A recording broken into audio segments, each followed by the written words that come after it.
Olá, tudo bem com vocês? Vamos para mais um vídeo do meu canal aqui hoje. E, como sempre, né, deixando dicas aqui para os jovens advogados, para os advogados iniciantes. Esse vai ser o objetivo do vídeo hoje também. Vamos falar sobre um assunto que é muito pedido, que é muito solicitado, tanto aqui no YouTube quanto também lá no meu Instagram. E aproveitando, quem quiser me acompanhar lá no meu Instagram, sempre tem o link aqui embaixo na descrição do vídeo. Será um prazer ter vocês lá também. Como cobrar honorários advocatícios? Como dar valor aos nossos honorários? Priscila, quando eu uso a tabela, o cliente sai correndo, ele acha caro. Como que eu vou fazer para aplicar aquela tabela? É o melhor valor? Aquele que está na tabela é o melhor valor para o meu serviço? Será que realmente vale aquilo lá? Vale mais ou vale menos? É sobre isso que eu vou tentar trazer uma luz para vocês aqui hoje. Quem caiu aqui de paraquedas ainda não me conhece, meu nome é Priscila Gales, eu sou advogada e aqui no meu canal eu trago conteúdo informativo sobre as minhas áreas de atuação e também compartilho com os colegas um pouco dos meus erros, dos meus acertos ao longo aí dos meus quase 8 anos de advocacia na prática. Mas vamos lá então ao que interessa. Como cobrar os honorários advocatícios, como dar valor aos honorários advocatícios. Gente, eu sei que no começo é muito difícil para quem está aí tentando ingressar no mercado, na vida profissional, né, de advogado, na carreira de advogado, e tem uma dificuldade enorme em conseguir dar valor para o serviço que vai prestar. Essa dificuldade é porque a faculdade não te ensina isso na prática, não te ensina a cobrar honorários, não te ensina a dar o valor justo, correto, né, para o seu serviço.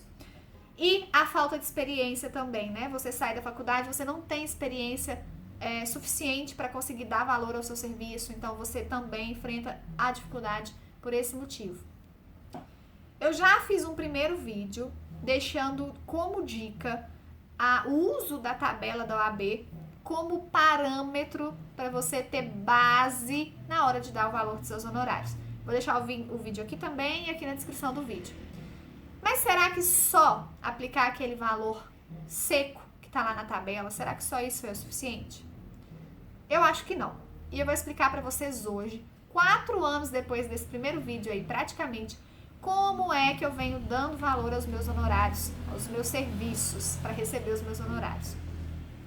Ao longo desses 4 anos, gente, eu consegui entender muito melhor qual o serviço que eu presto. Hoje eu sei que área que eu atuo, qual o serviço que eu presto, e eu já tenho conhecimento técnico suficiente para saber do começo ao fim de cada procedimento o que é que eu vou passar, o que é que pode acontecer no meio do caminho, todas as possíveis intercorrências durante uma ação ou um procedimento extrajudicial. Desculpa. Então hoje eu já tenho conhecimento suficiente para entender o serviço que eu presto e para saber transferir esse conhecimento na hora de dar o preço do serviço. E por que isso é super importante, gente? Se vocês só olharem o valor seco da tabela, tá lá na tabela da OAB, sei lá, R$3.000 para uma ação de guarda. Você dá esse valor para o cliente. Aí durante o processo começa a ter alienação parental, perícia, estudo psicossocial, regulamentação de visita, a família muda de estado, o pai fica, a mãe vai, enfim. Começam a aparecer inúmeras intercorrências que podem fazer com que esse valor de 3 mil que você deu não supra nem as despesas que você vai ter no processo.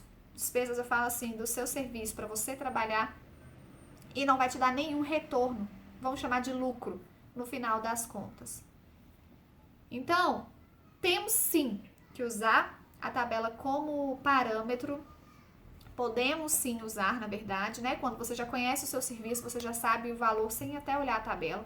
Mas quem ainda não sabe, não consegue definir de forma tão, acertada, usem a tabela. Não é errado usar a tabela para ter uma base de valor. Porém, o que eu aconselho vocês é, primeiro de tudo, entendam o serviço que vocês estão oferecendo para saber, como eu disse, as possibilidades, as intercorrências, tudo que pode acontecer nesse procedimento que vai afetar diretamente o retorno que você vai ter dos seus honorários. Então, entenda um procedimento na hora de dar o valor para você já agregar todas essas informações no valor do seu serviço. Segundo, Despesas. Eu falo que eu já fiz isso demais. Eu assumia, às vezes, um processo com as despesas. E eu tinha que tirar daquele valor que eu recebi como honorários para pagar eventuais despesas. E nisso, no final das contas, eu estava o quê? Pagando para trabalhar. Vou dar um exemplo bem concreto e verídico para vocês. Uma vez eu peguei um inventário por um valor determinado, que eu não me recordo quanto, e nesse contrato de honorários eu coloquei que o ITCD estava incluído nesse valor. Então pensem aí, ITCD aqui em Minas é 5% do valor do bem. Eu tive que pagar o ITCD, já estava isso previsto no contrato, e resumidamente o que aconteceu? Eu praticamente paguei para trabalhar, porque de honorários mesmo que sobrou rentável para mim foi um valor mínimo, um valor absurdo, que não teria a menor condição. Hoje eu vejo e eu entendo isso, né? Que eu fiz completamente errado. Mas enfim, quer dizer que você não pode assumir as despesas? Pode assumir as despesas.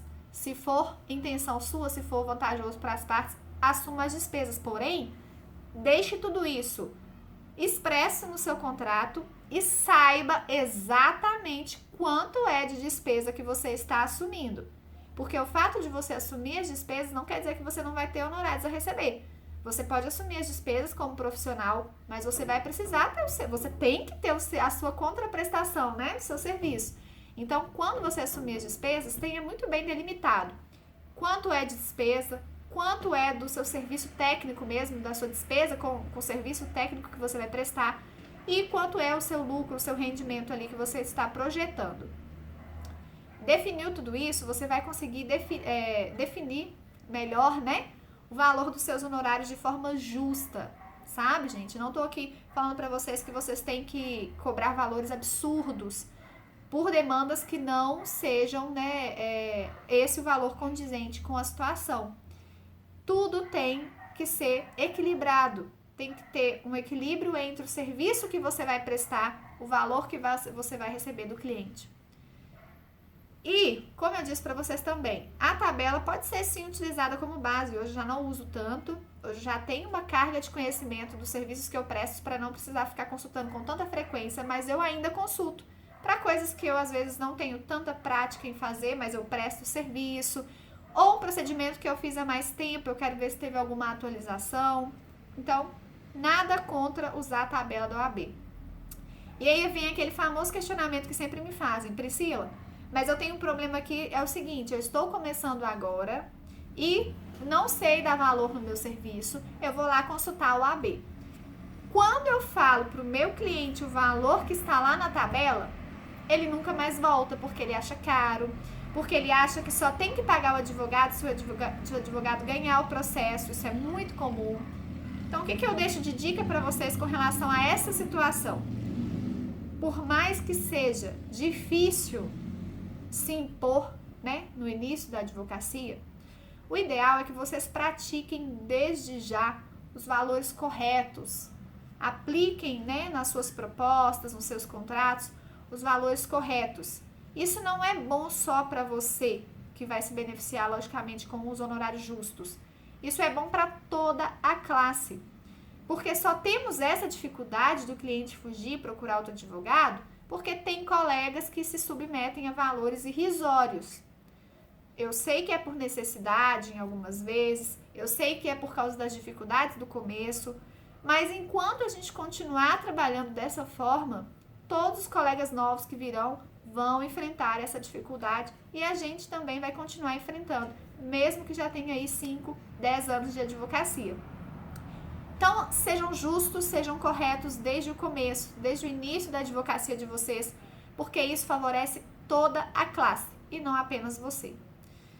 E a medida, gente, são coisas assim, né, que ficam entrelaçadas. À medida que você vai criando a sua experiência, que você vai fazendo, construindo o seu nome, as pessoas certamente vão te contratar e vão te pagar satisfeitas pelo serviço que você vai prestar.